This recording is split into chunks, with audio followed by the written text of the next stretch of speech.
Hi. My name is Shawn. Today I would like to share about one of the tort law elements, which is negligence. Hope you guys will have some clue after this sharing session. Before we proceed to negligence, I would like to explain a little bit of intro of tort. The law of tort is part of civil law. The word tort comes from the French word that means wrong. A tort is an act of civil wrong done to an individual resulting in injury, harm, or a loss. The one who committed the tort will be held legally liable. In a simple way, torts exist to compensate for harm arising from human interaction. What is negligence? Negligence are when someone fails to carry out certain standards of conduct. In other words, negligence means careless behavior or lack of proper care and attention. Negligence is a breach of a legal duty to take care resulting in damage to the claimant which was not desired by the defendant. This can apply in wide range of situation, for example driving, medicine and many more.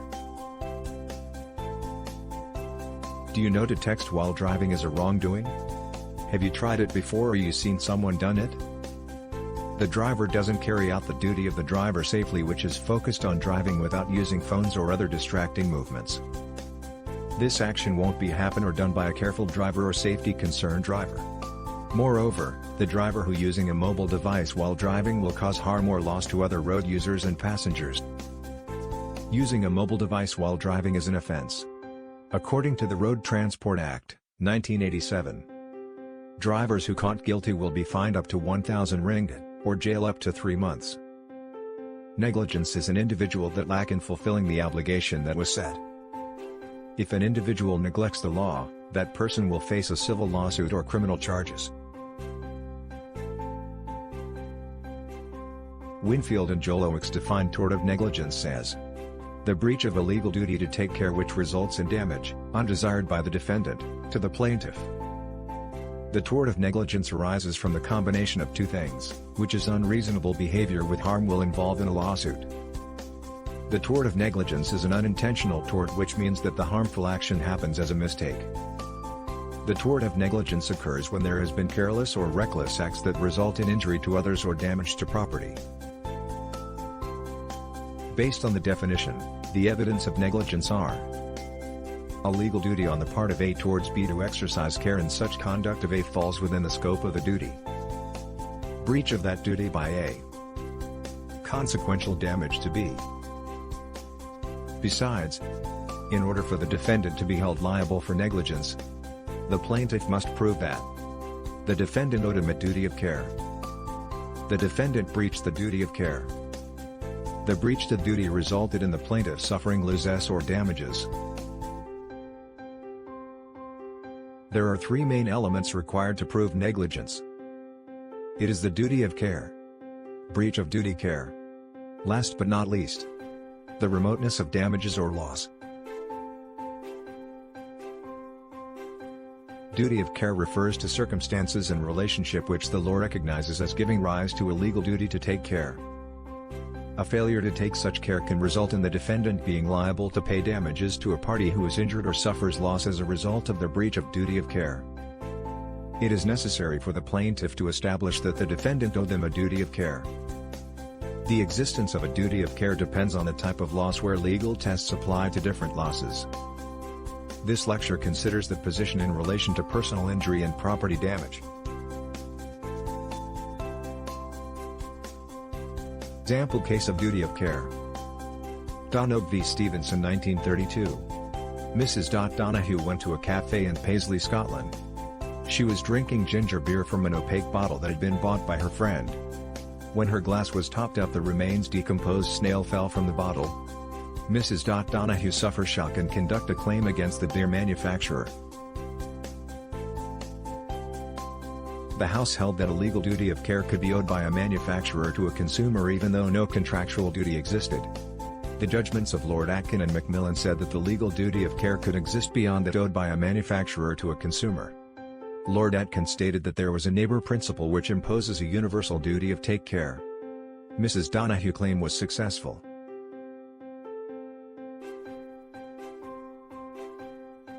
Breach of duty care occurs when a person or company has a duty of care toward another person or company but fails to live up to that standard. The defendant must have broken the duty of care, an act or omission which fell below the standard of care that was required him or her. A person may be liable for negligence in a personal injury case if his breach of duty caused another person's injuries. To determine that the defendant had breached the duty of care, the courts will apply the reasonable men test. How court determine the breach of duty? The court will examine whether in the given circumstances the defendant had taken such measures as a reasonable man in that situation would have taken. If the defendant falls below the standard of a reasonable man, he may be held as a breach of duty. In other words, negligence is the omission to do something which a reasonable man, guided upon those considerations which ordinarily regulate the conduct of human affairs, would do, or doing something which a prudent and reasonable man would not do. Who is reasonable man? A reasonable man means an ordinary man, who is not expected to have any particular skill such as that possessed by a surgeon or a lawyer, unless the defendant is actually one. For example, a passerby who renders emergency first aid after an accident is not required to show the skill of a doctor. Example of determining breach of duty. Your employer has a duty of care to protect you from harm such as bully or harassment. A workplace breach of duty may occur. Your employer failed their responsible and injured at work as a result of negligence. A breach under the duty of care can claim compensation by the injured person. There are 3 factors need to be considered by courts to determine the breach of duty: the magnitude of risk, the importance of the object to be attained, the practicability of precautions. The magnitude of risk.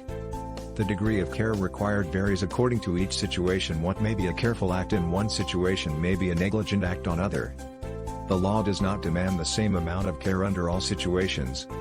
The magnitude of risk have 2 elements: likelihood that injury will be incurred and seriousness of the injury that is risked. Case Bolton v. Stone, 1951. Plaintiff standing on the road outside her house was hit by a cricket ball which a batsman had straight drive out of a nearby ground. Plaintiff was 100 yards away from where the ball cleared, about 8 yards from the batsman. There was evidence that the ball had been hit out of the ground occasions in about 30 years. The court held that the likelihood of injury to a person in the plaintiff's position was so slight that the cricket club was not negligent in allowing cricket to be played without taking precautions such as increase the fence height. Case Paris v. Stepney Borough Council, 1951. Plaintiff had an accident in which he lost his sight in one eye while working as a mechanic for the defendant, a local authority. Prior to the incident, the defendant knew that the plaintiff was already blind in one eye. The injury may have been prevented if the plaintiff had been provided with protective goggles to wear at work. The court found that the probability of the injury occurring was very small, but its consequences were very serious. Therefore, the employer should have provided the goggles to the plaintiff, who was partially blind and has a higher risk of eye injury. Case Staborn v. Bath Tramways, 1945. The court held that the left-handed ambulance driver was not negligent in giving wrong signal during emergency. Thus, the purpose to be served in taking the risk is sufficiently important to justify the taking of that risk. The defendant is not liable. The practicability of precautions. The risk must be balanced against the measures necessary to eliminate it, and the practical measures which the defendant could have taken must be considered. Standard of care keeps changing with new methods, technological progress, and the constant drive for improvement and modernization. What was up to standard yesterday may not be today. Case Latimer v. AEC Limited.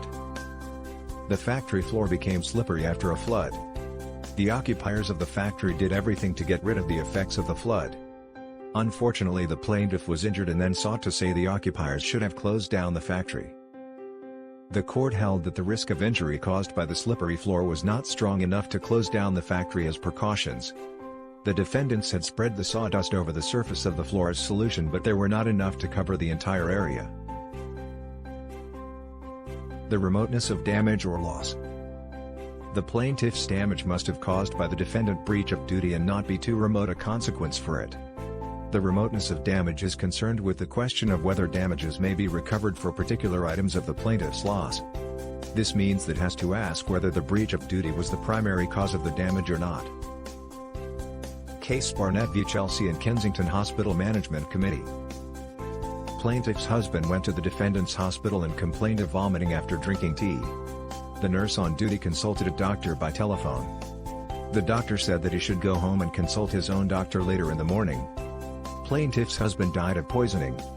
The court held in failing to examine the deceased, the doctor was guilty of a breach of his duty of care, but the breach doesn't cause the due to the deceased had been examined and treated with proper care. The probability was that it would be impossible to save his life. Plaintiff's claim therefore failed.